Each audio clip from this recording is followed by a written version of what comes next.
ናችሁ ሰላም ናችሁ ወይ? ዛሬም ተመልሰናል። እንግዲህ ያው ዛሬም ስለ ኢንቨስትመንት ነው የምናወራው። ባለፈው የት ኢንቨስት እናርግ የኔ ምክርና ልምድ በሚል ያቀረብኩላችሁ ፕሮግራም ነበር። ዛሬ ደግሞ በትኩረት ስቶክ ላይ በተመለከተ በተለይም ደግሞ የኢንዲቪጁዋል ስቶክን በተመለከተ አቀርብላችኋለሁ ማለት ነው። ብዙ አይነት ኢንቨስትመንቶች እንዳሉ ባለፈው ነግሬያችኋለሁ አይደል? የስቶክ ኢንቨስትመንት አለ፣ የቦንድ አለ፣ ሪል ስቴት አለ፣ ክሪፕቶ ከረንሲ አለ፣ ሌሎችም አማራጮች እንዳሏችሁ አቅርቤያለሁ። ከዛ ደግሞ ከስቶክ ደግሞ የኢንዲቪጁዋል ስቶኮች መግዛት እንደምትችሉ የኢንዴክስ ፈንድ፣ የሚቹዋል ፈንድ፣ የኢቲኤፍ እና ሌሎችንም በዝርዝር የዛኔ አቅርቤላችኋለሁ፣ አጠቃላይ ኢንፎርሜሽን ማለት ነው። ዛሬ እንግዲህ ኢንዲቪጁዋል ስቶክ የካምፓኒ ስንገዛ ኢንዲቪጁዋል ካምፓኒዎችን ስንገዛ ምን ይመስላል የሚለውን ምንድነው የምናደርገው ዛሬ። ወደፊት እንግዲህ በዝርዝር ይሄ ካምፓኒ ጥሩ ነው፣ ይሄ ካምፓኒ እንደዚህ ነው እያልኩ ከመናገሬ በፊት ወደኋላ እንሂድና የስቶክ ላይ ኢንቨስት ማድረግ ጥቅሙ ምንድነው የሚለውን ብናይ ሞር ጥሩ የሆነ ፒክቸር ይኖራቸዋል ብዬ አስባለሁ። ቴዲ አፍሮ የሚለው ነገር አለ አይደል? የኋላ ከሌለ የለም የፊቱ እንደሚለው። እስቲ ወደኋላ 100 አመቱ ምናምን እንትሆና ወደኋላ 10 አመት እንሄድና የዛሬ 10 አመት $10,000 ኢንቨስት ብናረግ 10,000 ብቻ ዶላር ኢንቨስት ብናረግ ዛሬ ከ10 አመት በኋላ ብሬ ምን ያህል ይሆን ነበር የሚለውን አሳያችኋለሁ። ወደ 5 ካምፓኒዎችን የሚሆኑ አሳያችኋለሁ። 5 ካምፓኒዎች ላይ ኢንዲቪጁዋል። ዛሬ እንግዲህ ፎከሳችን ምንድነው ብያችኋለሁ? ስለ ኢንዲቪጁዋል ስቶክ ነው። ስለዛ ስለሆነ ነው ያንን ማወራላችሁ። 5 ካምፓኒዎችን መርጥና አንደኛው ላይ ኢንቨስት ብታረጉ ምን ያህል ይሆንላችሁ ነበር፣ ሁለተኛው ላይ ምን ያህል ይሆንላችሁ ብዬ አሳያችኋለሁ ማለት ነው። ቁጥሮቹን ብነግራችሁ ያቺ $10,000 በ2015 ኢንቨስት ያደረጋችኋት አንደኛው ላይ ብታረጉ ወደ $2.7 ሚሊዮን ይሆንላችሁ ነበር ዛሬ ማለት ነው። ከ10 አመት በኋላ አሳያችኋለሁ በዝርዝር። አንደኛው ላይ ብታረጉ ወደ $300,000 አካባቢ ይመጣል። አንደኛው ላይ 100,000፣ አንደኛው ላይ 90,000፣ የመጨረሻው ላይ 20,000 ብቻ ይሆናል። አስቡት፣ አንዱ $2.7 ሚሊዮን ይሆንላችሁ ነበረ ዛሬ ማለት ነው። $10,000 አንደኛው ደግሞ 20,000 ብቻ ይሆናል። በጣም የምታውቋቸው ካምፓኒዎች ናቸው። ያን ኢንቨስት ስታደርጉ ማየት ያለባችሁ ብዙ ነገር እንዳለ አንደርስታንድ እንድታደርጉትና ኢንቨስትመንት ደግሞ ቀልድ እንዳልሆነ ውሸት እንዳልሆነ እንዴት አትራፊ እንደሆነ እንድታዩትም ጭምር ነው። ይህንን ወደኋላ 10 አመት እጄ ማሳያችሁ። ወደፊት ደግሞ በሌላ ቪዲዮ ላይ የኢንዲቪጁዋል ሌሎች ካምፓኒዎች ምን ይመስላሉ፣ ኢንዴክሶች ምን ይመስላሉ፣ ኢቲኤፎች ምን ይመስላሉ፣ ቦንድ ምን ይመስላል እያልን እየተማማረን እንሄዳለን ማለት ነው ሁላችንም። እና ይህንን ዛሬ ሞር ኢንዲቪጁዋል 5 ካምፓኒዎችን አቀርብላችኋለሁ። የዛኔ ከኔ ጋር ብትሆኑና እዚህ ላይ ኢንቨስት አድርጉ ብላችሁና ኢንቨስት ብታደርጉ ዛሬ ምን ያህል ይሆንላችሁ ነበር የሚለውን እንድታዩት በማለት ነው። $10,000 የዛሬ 10 አመት ኢንቨስት ብታደርጉ ዛሬ ምን ይሆንላችኋል የሚለውን ነው እየተነጋገርን ያለው አይደል? 5 ካምፓኒዎችን ነው የማቀርብላችሁ ማለት ነው። ይሄ ባለ 2.7 ቢሊዮን ያልኳችሁ ማን ነው፣ 20,000 ብቻ ያልኳችሁ ማን ነው የሚለውን እናያለን ማለት ነው። 5ቱ ካምፓኒዎች የማቀርብላችሁ ዛሬ ማን ናቸው? ማይክሮሶፍት አንደኛው ነው። ለምሳሌ የነበራችሁ $20,000 ነው $10,000 ማይክሮሶፍት ላይ ኢንቨስት አድርጉ ብላችሁ ማይክሮሶፍት ምን ፕሮዳክቶች አሉት? አሁን ኢንቨስት አድርጉ ስላችሁ መንገር አለብኝ፣ ፋይናንሱን መንገር አለብኝ፣ ምን አይነት ፕሮዳክት አለው፣ የወደፊቱ ተስፋ ምናምን የሚለውን መንገር አለብኝ አይደል? እና 2050 ላይ ስታስቡት ለምሳሌ ማይክሮሶፍት ዊንዶውስ የሚባል ኦፐሬቲንግ ሲስተም አለው። ማይክሮሶፍት 365 የሚባል አፕሊኬሽኖች አሉት፣ ወርድ፣ ኤክሴል፣ አክሰስ ምናምን የመሳሰሉ። አዡር የሚባል ደግሞ የክላውድ ኮምፒውቲንግ አለው። ኤክስቦክስ የሚባል ጌም አለ፣ የቲምስ አለ፣ የኮሚኒኬሽን። በዛን ጊዜ እንኳን 2050 ላይ ያ ብዙ እንትን አልነበረም። ሰርፌስ የሚባል ላፕታፕ አላቸው፣ ታብሌት አላቸው። ሰርፌስ የሚባል ታብሌት አላቸው፣ ላፕቶፕ አላቸው። ከዛ ደግሞ ሊንክድኢንም ገዝተውታል። ገብቶቻል። አሁን ማይክሮሶፍት እነዚህ ሁሉ ፕሮዳክቶች ስላሉት ጥሩ ካምፓኒ ነው ብዬ ልነግራችሁ እችላለሁ። ከዛ ደግሞ ፋይናንሱን በደንብ በዲቴል ማስረዳት አለብኝ። ዝም ብላችሁ መግባት የለባችሁ የካምፓኒውን ፋይናንስ ሳታዩ ማለት ነው። አንድ ካምፓኒ እንግዲህ ግዙ ልላችሁ የምችል የነበረው የዛኔ ማይክሮሶፍትን ነው ማለት ነው። የማይክሮሶፍትን ሼር ግዙ እላችሁ እችል ነበር።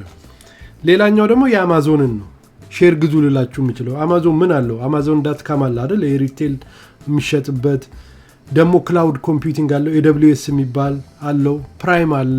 የአማዞን ፕራይም እቃ ስገዙ መንበሩ ናችሁ፣ በዛ ገቢ ያስገኛል። አሌክሻ ኤኮ ምናምን የሚባል አለው። ኪንድል አለው፣ የመጽሐፍ ማንበቢያ። የፋየር ቲቪ አለው አማዞን አይደል? የአማዞን ደግሞ ሚውዚክ አለው፣ ፕራይም ቪዲዮ አለው። እነዚህ ሁሉ ኤአይ የሚለውን አልነበርም የዛኔ ብለን ነቶ ማለት ነው። እነዚህ ሁሉ ፕሮዳክቶች ስላሉት ይሄ አማዞን የሚባለው አሪፍ ካምፓኒ ነው ግዙ ልላችሁ ይችል ነበር በ10,000 ብሩ ማለት ነው። የአማዞንን ሼር ግዙ። ቁጥሩን አመጣዋለሁ፣ ተመልሼ እመጣለሁ ወደ ቁጥሩ። ጀስት መጀመሪያ ስለ ካምፓኒው ልንገራችሁ ብቻ ብዬ ነው። ኒቪዲያ የሚባል ካምፓኒ ደግሞ አለ።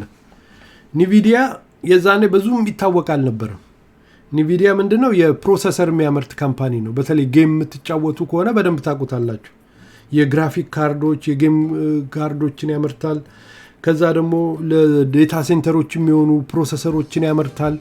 እነዚህን ሁሉ የሚያመርት ካምፓኒ ስለሆነ ሶፍትዌሮችም አሉት እነ ኩዳ ምናምን የሚባሉ እነዚህ ሁሉ ስላሉት ግዙ ልላችሁ ይችል ነበር ማለት ነው። ኒቪዲያንም የዛኔ ማለት ነው።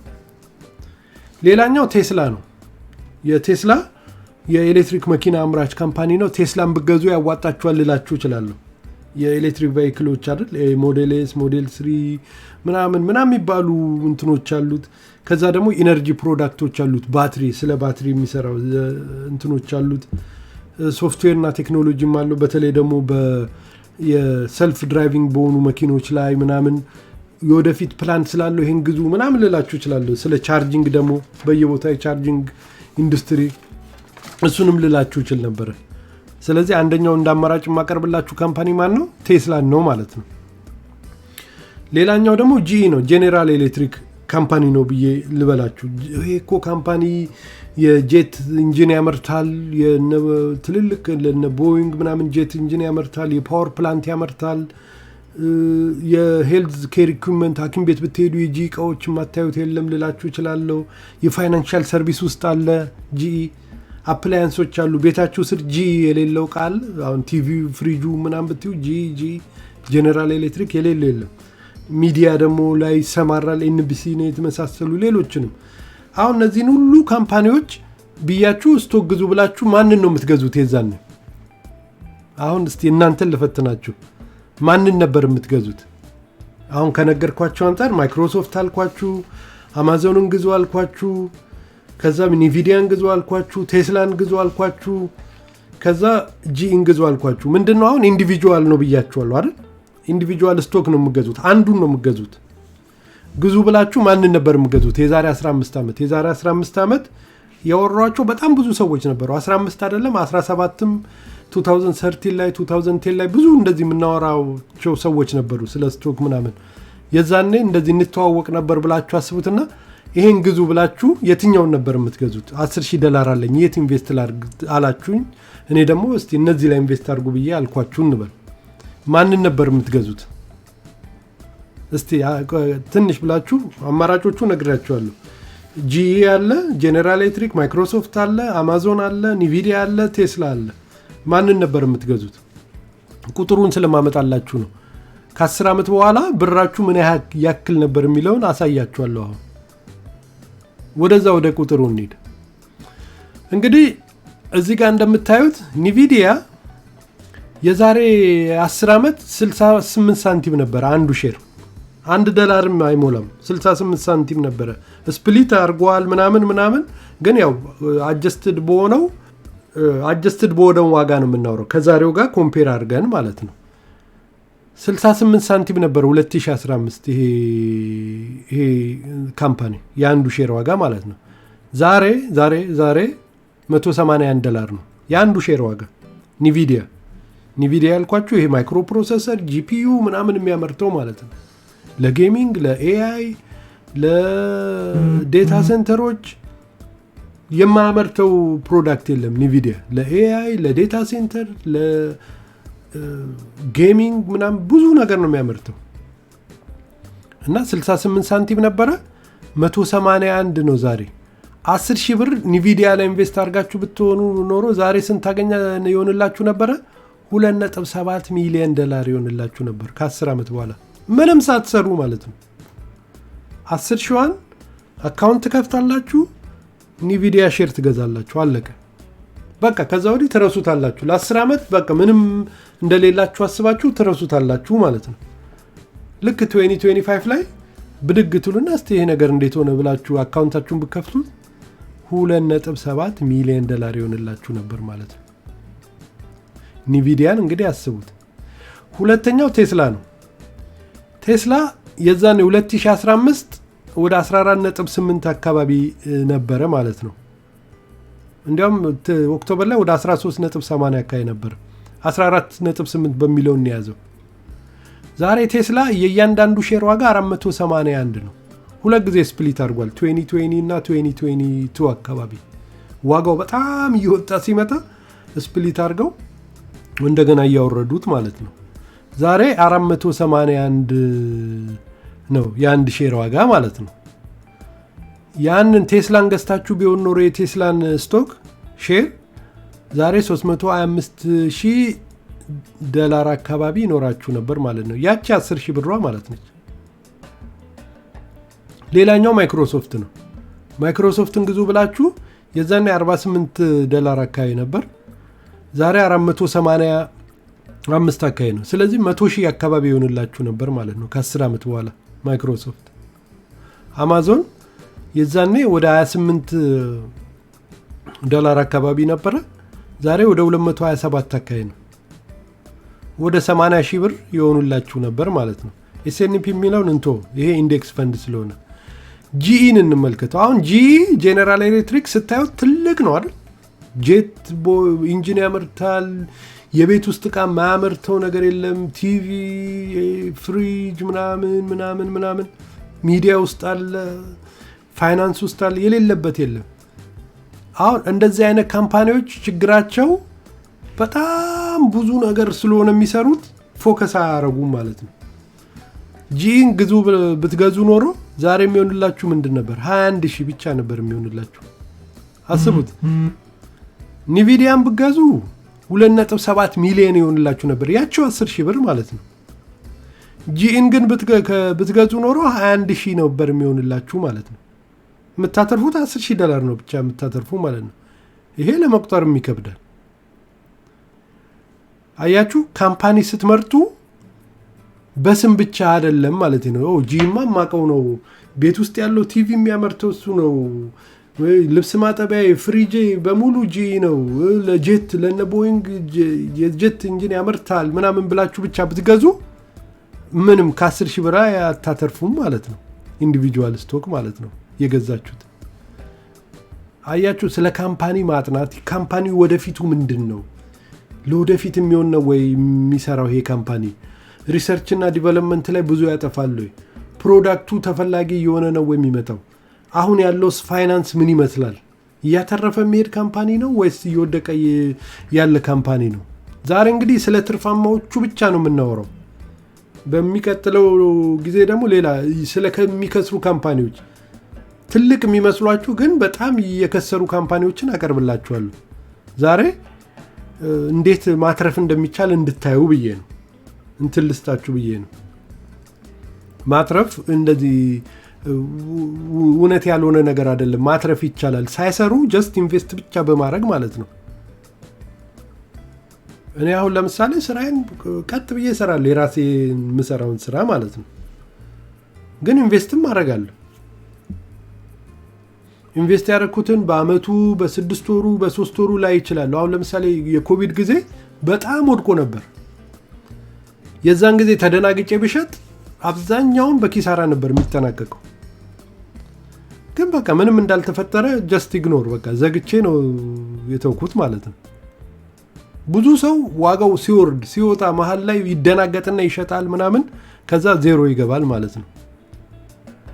ስለዚህ መደናገጥ የለባችሁ የምትተማመኑበት ካምፓኒ ከሆነ ማለት ነው። አንዳንድ ካምፓኒ በቃ ማያቋርጥ ምንም ነገር ሳይኖር እየወደቀ ከመጣ ኢሚዲየትሊ ፋይናንሱን ፕሮዳክቱ ምናምን በደንብ ማጥናት አለባችሁ ማለት ነው። ይሄ ካምፓኒ እንዴት ነው አካሄዱ? እየወደቀ ነው ወይ? ምንም ተስፋ የሌለው እናየዋለን በሚቀጥለው ቪዲዮ ላይ። ስታዩቸው ያሉ የሚመስሉ ግን እየሞቱ ያሉ ካምፓኒዎችም አሉ። እንደዛ አይነት ከሆነ እርሱት ማለት አይደለም። ቶሎ ኢሚዲየትሊ ብዙ ሳከስሩ መውጣት እንዴት እንዳለባችሁ እናያለን እዛ ላይ የሚቀጥለው ቪዲዮ ላይ። ዛሬ ስለ ትርፋማዎቹ ነው። $10,000 $2.7 ሚሊዮን ማድረስ ይቻላል ማለት ነው በ10 ዓመት። ሪል በቃ ሪል ምንም ጥንቆላ አይደለ ማጂክ አይደለ ምን አይደለም፣ ኢንቨስት በማድረግ ማለት ነው። እዚህ ጋር እንዳሳየዋችሁ ማለት ነው። እድለኛ ሆናችሁ ኒቪዲያ የሚባል ካምፓኒ ኒቪዲያ ጌም የምትጫወቱ ከነበረ የዛኔ ታቁታላችሁ። ኒቪዲያ የሚባል ጂፒዩ እንትን የሚያመርት ፕሮሰሰር የሚያመርት ጂፎርስ የሚባል ጂፒዩዎችን የሚያመርት ምናምን እንደሆነ ታቁታላችሁ የዛኔ። ከዛ ስለ ዴታ ሴንተር ደግሞ ስለ ክላውድ ቴክኖሎጂም ደግሞ አይዲያ ካላችሁ ይሄ ካምፓኒ የወደፊቱ በጣም እንትን ነው ብላችሁ የሆነ ነገር ኢንቨስት ማድረጋችሁ አይቀርም። እና የዛን ጊዜ $10,000 እንዳለ ኒቪዲያ ላይ ባረገው ዛሬ $2.7 ሚሊዮን በዛች ብቻ በዛ ካምፓኒ ብቻ አገኛለሁ ማለት ነው። እንደዚህ ነው ኢንቨስት የሚደረገው ማለት ነው። ኢንቨስት የምታደርጉትን ካምፓኒ በጥንቃቄ ማወቅ አለባችሁ። ስለ ፕሮዳክቱ፣ ስለ ወደፊቱ፣ ከዛ ደግሞ ስለ ፋይናንሱ በደንብ ካጠናችሁ በኋላ ኦኬ ያለችኝን $5,000 ያለችኝን $10,000 እዚህ ላይ ነው ኢንቨስት ማድረገው የሚለውን ታዩታላችሁ ማለት ነው። እና በስም ብቻ እንዳትሸወዱ የሚለውን እንድታዩት ብዬ ነው። እና ዛሬ እንግዲህ ይህንን እንድታዩ ነው፣ ጀስት እንድትነሳሱ ማለት ነው። ዋው ኢንቨስትመንት ለካ እንደዚህ ነው። ሳይሰራ ሳይደከም ስላችሁ ማጥናት አለባችሁ። ስለ ካምፓኒ ፋይናንስ ማጥናት ቀላል እንዳይመስላችሁ። በጣም ዲቴይሉን ማጥናት ኢዚ ስራ እንዳይመስላችሁ። ግን እውቀት ያው የእውቀት ጉዳይ ነው። ጊዜ የሰጣችሁ አንብባችሁ ራሳችሁን አስተምራችሁ ፋይናንስ ላይ ደግሞ እንደዚህ የሚያውቁ ሰዎች በደንብ እንትን ብላችሁ ተከታትላችሁ ሚዲያ ምናምንም የሚሉትን አገናዝባችሁ እነዚህ ነገሮች ሁሉ ካረጋችሁ በኋላ አይ ቲንክ ይሄ ካምፓኒ ላይ እንትን ባረግ የተወሰነ እንትን ላገኝ እችላለሁ ብላችሁ ነው ኢንቨስት የምታደርጉት ማለት ነው። እና ዛሬ ይህንን ነው ላሳያችሁ የፈለግኩት። ኢንዲቪጁዋል ስቶክ ላይ ኢንቨስት ማድረግ ማለት ይሄ ነው። በቃ ሌላ ምንም እንትን የለውም። ካምፓኒ ትመርጣላችሁ፣ ስለ ካምፓኒ ታጠናላችሁ። ከዛ እነዚህ ብሮከሬጅ የሆኑ ካምፓኒዎች ላይ አካውንት ከፍታላችሁ፣ ብራችሁን እዛ ታስገባላችሁ፣ ከዛ ስቶካችሁን ትገዛላችሁ። አለቀ። ከዛ ወዲህ ዘግቶ መውጣት ነው ማለት ነው። ከዛ ኒውስ መከታተል አልፎ ይሄ ካምፓኒ እንዴት ነው እየሄደ ያለው ምናምን የሚለውን አመታዊ ስብሰባ አለ፣ በየ3 ወሩ ኳርተርሊ ሪፖርት ያደርጋሉ። እነዚህን ሁሉ እየሄዳችሁ ራፍሊ ያያችሁ ኦኬ ካምፓኒ ፋይናንስ እንዴት ነው ምናምን እያላችሁ ኢንቨስትመንታችሁን መከታተል ነው ከዛ ወዲህ ከእናንተ የሚጠበቀው ማለት ነው። ይህን ይመስላል ማለት ነው። የት ነው መግዛት የምንችለው የሚለውን ሌላ እሱንም በዝርዝር ባሳያችሁ ይሻላል። ዛሬ እንትን ከማድረገው ሰዓቱ በጣም እንዳይሄድብኝ ዛሬ ጀስት በዚች ላይ ፎከስ ብቻ እናርግ። $10,000 $2.7 ሚሊዮን ማድረስ ይቻላል። $10,000 ማለት ነው። $2.7 ሚሊዮን ማድረስ ይቻላል። ወይንም ደግሞ ያልሆነ ካምፓኒ እንደ ጂ ደግሞ ከመረጣችሁ 10,000 ከሆነ ከ10 ዓመት በኋላ ዝመታችሁ ስታዩት 20,000 ነው። ብዙም አመርቂ አይደለም። ጂን የመሰለ ካምፓኒ ላይ ኢንቨስት አድርጋችሁ ግን የምታገኙት ጀስት 20,000 ነው የሚሆንላችሁ ማለት ነው። እነ ቴስላ አትሊስት $325,000 ምናምን ይደርስላችኋል። እነ ማይክሮሶፍት 100,000 ምናምን ይደርስላችኋል። አስቡት 10 ካምፓኒ ላይ ኢንቨስት አድርጋችሁ ማለት በቃ $1 ሚሊዮን አላችሁ ማለት ነው። እንደዛ ነው ኢንቨስትመንት ማለት ነው። ለዛሬ እንግዲህ ይሄንን ጀስት እንድታቁት ብዬ ነው። በሚቀጥለው ደግሞ እነማን ናቸው አክሳሪዎቹ 10,000 ብታወጡና ዜሮ ሊገባ የሚችል ወደ ታች የሚያሽቆለቁሉ እነማን ናቸው የሚሉትን እናያለን። በሁለቱም ሳይድ እንድታዩት ነው የምነግራችሁ፣ እንድትፈሩ አይደለም። በአትራፊው ሳይድ ይመስላል፣ በሚወድቀው ሳይድም ይሄን ይመስላል። የራሳችሁን ጃጅመንት እንድትወስዱ ማለት ነው።